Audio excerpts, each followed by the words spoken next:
we're going to take a look at an example where we practice calculating the standard error, the test statistic, and a p-value for a hypothesis testing problem involving two population proportions. Now, I'm going to preface this video by saying this is not the primary method that I'm going to be asking you to use to solve these types of problems. It is a little tricky. We just need to be very careful with our calculations. They do tend to be very touchy. So we want to be just very, very careful with the way that we enter our data into our calculator, because any amount of rounding that we do in the middle is going to introduce some error, some mistake into our problem. And then as we work with that more and more, that mistake gets worse and worse. So we want to try to not round any of these numbers until the very end of our problem, which means we've got these big, long, ugly decimals along the way.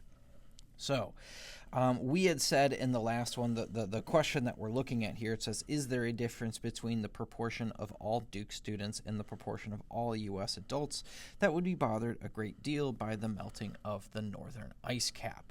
So last time we said we were going to call U.S. adults, we were going to call that population 1, and then Duke students, we were going to call that population 2.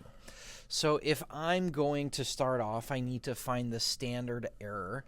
I need to start by looking at p-hat pooled. Now, we calculated that in the last video, but just to kind of recall what that looks like, remember p-hat pooled is x1 plus x2 divided by n1 plus n2. I'm essentially going to pool my two samples together and treat it as one big giant sample. So I want to take the number of folks from both samples that said that they would be bothered a great deal, add those together. That's going to be my numerator. And then I'll do the same thing with my sample sizes. That's going to be my denominator. So it should look like 454 plus 69 divided by 680 plus 105, and if memory serves, we ended up with 0.6662 as our p-hat. So we're going to have that before we can do anything else. The other thing that will be helpful for us eventually is we are going to want to know the separate sample proportion. So what's the proportion of U.S. adults that said that they would be bothered a great deal, and the proportion of Duke students. Now, I'm going to call that p-hat 1 and p-hat 2, but occasionally you may see me in videos say, okay, well, that's going to be p-hat sub U.S. for adults, or U.S. adults, and p-hat sub D for Duke. You can notate these however you want.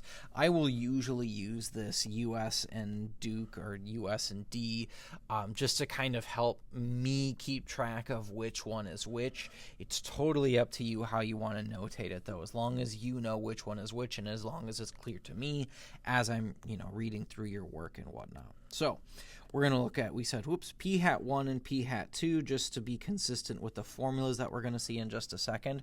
P-hat 1 is the proportion of U.S. adults that would be bothered a great deal, which is 454 divided by 680. So let me grab my calculator real quick. 454 divided by 680, I ended up with 0.6676, and then p-hat 2, the proportion of Duke students that said that they would be bothered a great deal. That's going to be 69 out of 105. So 69 divided by 105 gives me 0.6571. So all of this is information that's going to come in handy. The other thing that we might want to make a quick note of is N1 and N2. Remember, those are our sample sizes. So N1 will be the sample size from the U.S. adults groups, and N2 will be the sample size from the Duke students group. So I'm going to write down the formulas as we need them just so we can see what they look like. But if you need to pause the video to copy those down or reference the notes above, please do that. I'm going to start off by finding my standard error. So my standard error, this is the most mechanically difficult just because there's a lot here. There's a lot of calculations. So standard error says square root of p-hat times 1 minus p-hat divided by n1 plus p hat times 1 minus p hat divided by n2. So I have a lot of calculation to do. I'm going to go ahead and just take my p hat, my n1 and n2. We're going to start by plugging those into our standard error formula. So we have square root of p hat 0.6662 times 1 minus 0.6662 divided by n1 is, we said, 680 plus p hat, once again, 0.6662 times 1 minus 0.6662, make sure that's under the radical, divided by n2, our sample size from Duke students, which we said was 105. And then after that, it's just a matter of performing this calculation. Now, this is pretty tricky because there's a lot of decimals. There's a lot of moving parts here. So usually what I'll recommend doing is I'm going to calculate just this part first, and I'm going to try and work my way from the outside in.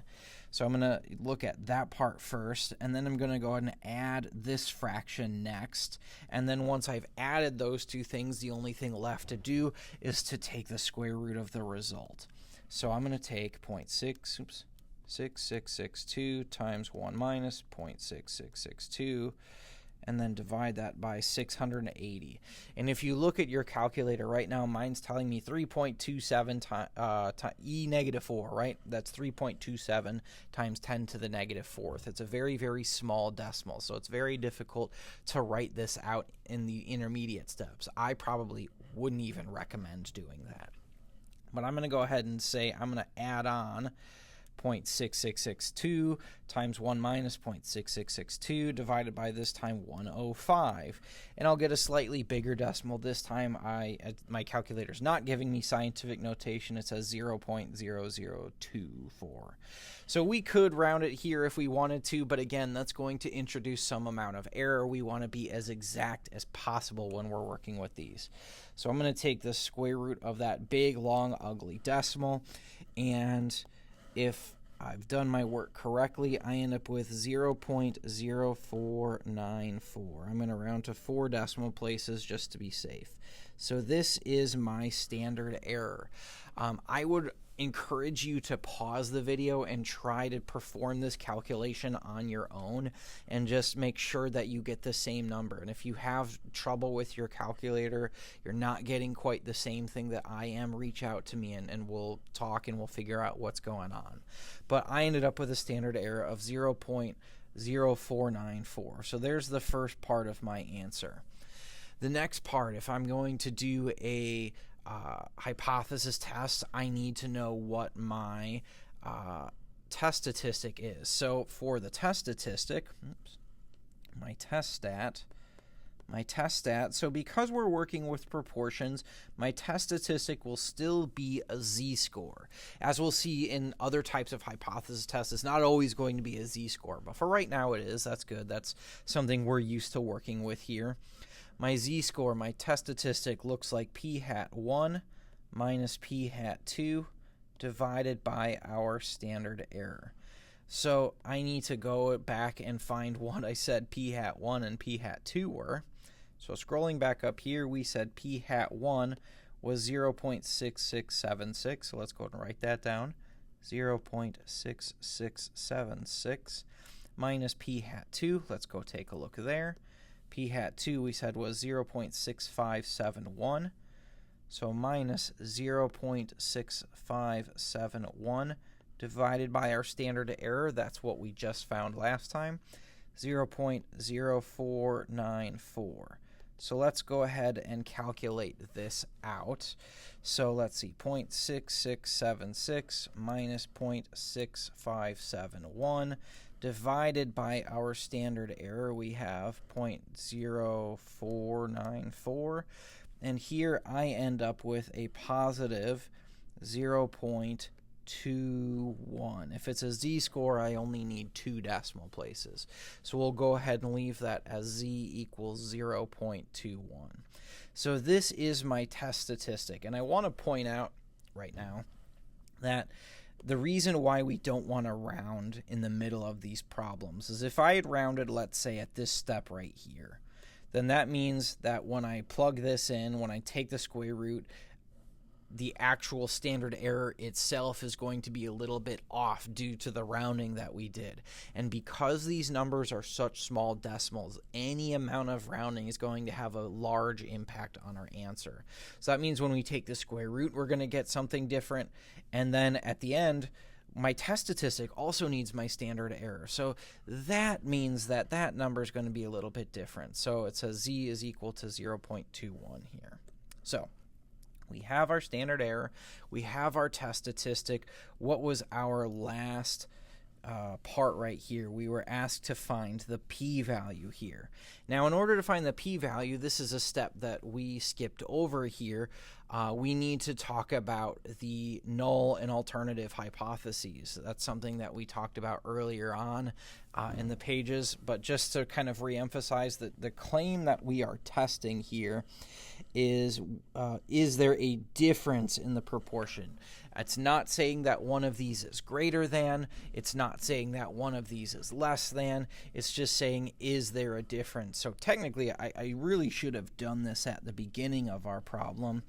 When we set up our null hypothesis is always P1 is equal to P2, or if you want to simplify and say P sub US is equal to P sub Duke, so we're talking about the proportion of U.S. adults that would be bothered a great deal by the northern ice cap, and the proportion of Duke students that are bothered a great deal by the northern ice cap melting. So we're comparing these two proportions. That's my null hypothesis, and the nice thing about this is that the null hypothesis is always, always, always the same. So I've got H naught. HA, we said the key word here that I'm looking at is there a difference? Is there a difference between, meaning this is going to be a two-tailed test. So that means that my alternative hypothesis will be P1 is not equal to P2, or if you prefer the other notation, P sub US is not equal to P sub Duke. In any case, really the one thing that I need here is the type of test we're doing. And in this case, we're doing a two-tailed test. That part's important because that's going to determine how I think about my p-value. So, scrolling down to think about our p-value here, we said a two-tailed test from our alternative hypothesis. So that means when I set this up, I have two tails to consider. On the one hand, I have positive 0.21 as my z-score, and I want to find the area to the right of that. That will be part of my p-value. On the other hand, I know that the area to the left of negative 0.21 will make up the other part of my p-value. I would like to find the area in these two tails and add them together. Remember, what's nice about the normal curve is that it's symmetric, so if I get one of these, I'll get the other one for free. These two areas are identical, so as soon as I find one, I'm going to find the other. So I'm going to look for the area to the left of negative 0.21 just because my z-table always tells me the area to the left of a z-score. So let's go look up negative 0.21 in our z-table. So swapping over to my z-table, we said we wanted z equals negative 0.21. So let's see if we can find that. I might have to zoom out just a little bit here. So I'm looking down here at the bottom. Here is negative 0.2. So this is the row that I'm looking at. And then the column here, looking across the top here, is 0.01 is my second decimal. So that means I'm looking at 0.4168. So I suppose half of my p-value is 0.4168. So let's hop back over and say, okay, this area is 0.4168, but I know because of symmetry, that also means that this area right here, this area right here is also 0.4168. I'm going to go ahead and add those two together, or you could also just multiply it by 2. And I end up with a p-value of 0.8336. This is our p-value.